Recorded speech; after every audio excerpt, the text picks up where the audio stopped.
Assalamualaikum warahmatullahi wabarakatuh. Izin memperkenalkan diri, nama saya Galang Aulia Rahmana Direja, kelas 2F, NPM saya 192191.04. Di sini saya akan membahas tentang materi yang berjudul motorik dan teori belajar gerak.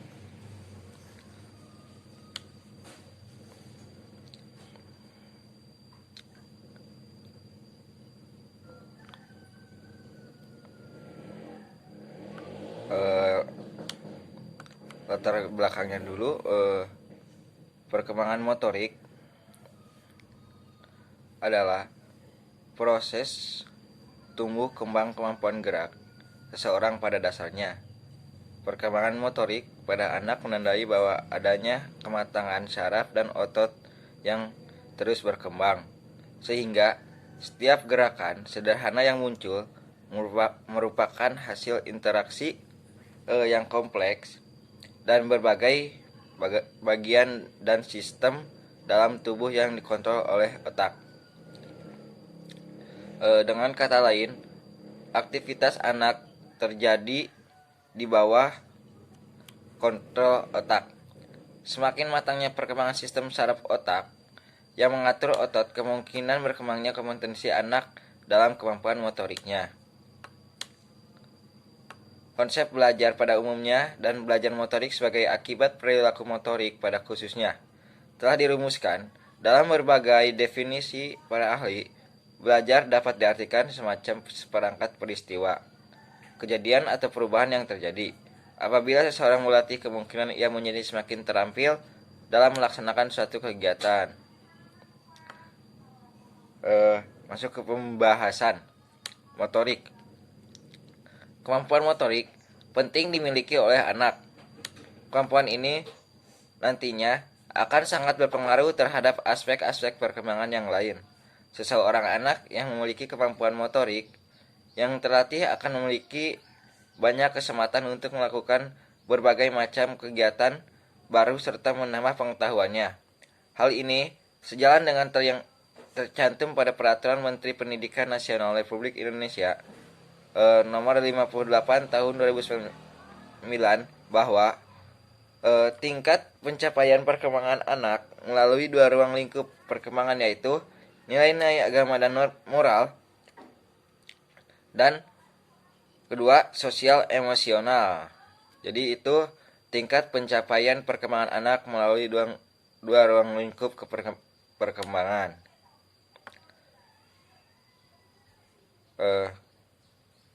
Ada 5. Yang ke-1 nilai-nilai agama dan moral, kedua sosial emosional, ketiga bahasa, keempat kognitif, dan kelima fisik motorik. Perkembangan motorik yang dimaksud mencakup kemampuan motorik kasar dan kemampuan motorik halus. Kemampuan motorik halus secara umum melibatkan gerak-gerakan yang memerlukan keterampilan, kekuatan, serta keluasan tangan dibarengi dengan koordinasi mata, seperti menggenggam mainan, mengacingkan baju, dan menulis serta mewarnai. Kemampuan motorik halus yang baik dilihat dari kesesuaian antara kemampuan yang dimiliki anak dengan tugas-tugas perkembangan motorik pada usianya. Namun pada kenyataan, perkembangan kemampuan motorik halus setiap anak tidak sama, tergantung proses kematangan masing-masing anak yang disebabkan oleh faktor-faktor internal maupun eksternal, atau dengan lingkungannya, sebagai itu. Kedua itu teori belajar. Pengertian belajar adalah seperangkat proses yang berkaitan dengan latihan atau pengalaman yang mengantarkan ke arah perubahan permanen dalam perilaku terampil. Meskipun tekanan belajar gerak ialah penguasaan keterampilan, tidaklah berarti aspek lain, seperti peranan domain kognitif, diabaikan. Hal ini sesuai dengan pendapatan Meynell 1976 yang dikutip oleh Rusli 1988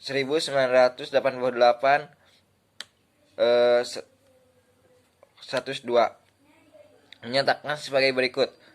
Belajar itu sendiri dari tahap penguasaan, penghalusan, dan penstabilan gerak atau keterampilan teknik olahraga, integrasi keterampilan di dalam perkembangan total dari kepribadian seseorang.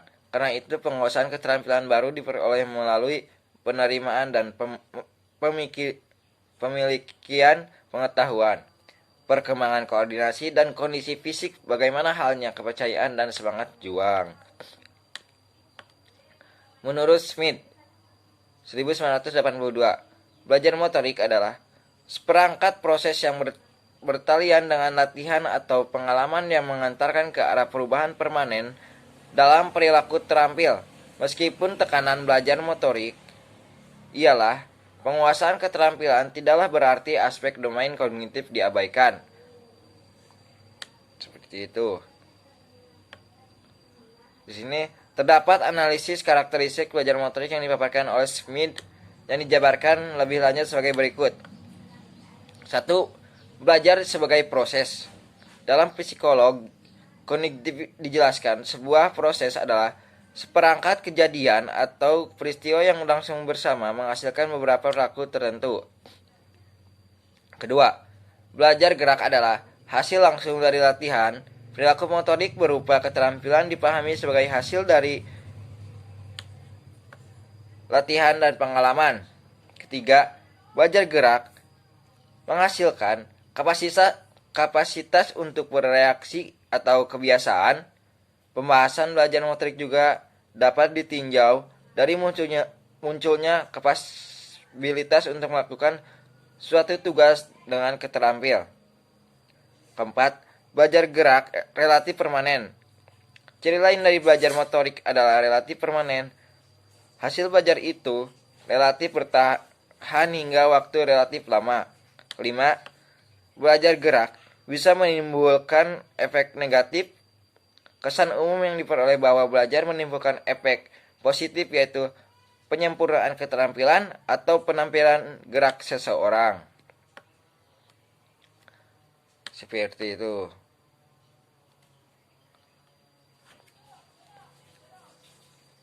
Dan saya akan menyimpulkan. Jadi kesimpulannya yaitu disimpulkan, pengertian belajar adalah seperangkat proses yang berkaitan dengan latihan atau pengalaman yang mengantarkan ke arah perubahan permanen dalam perilaku terampil. Jadi sekali lagi disimpulkan, pengertian belajar adalah seperangkat proses yang berkaitan dengan latihan atau pengalaman yang mengantarkan ke arah perubahan permanen dalam perilaku terampil. Meskipun tekanan belajar gerak ialah penguasaan keterampilan, tidaklah berarti aspek lain, seperti peranan domain kognitif, diabaikan.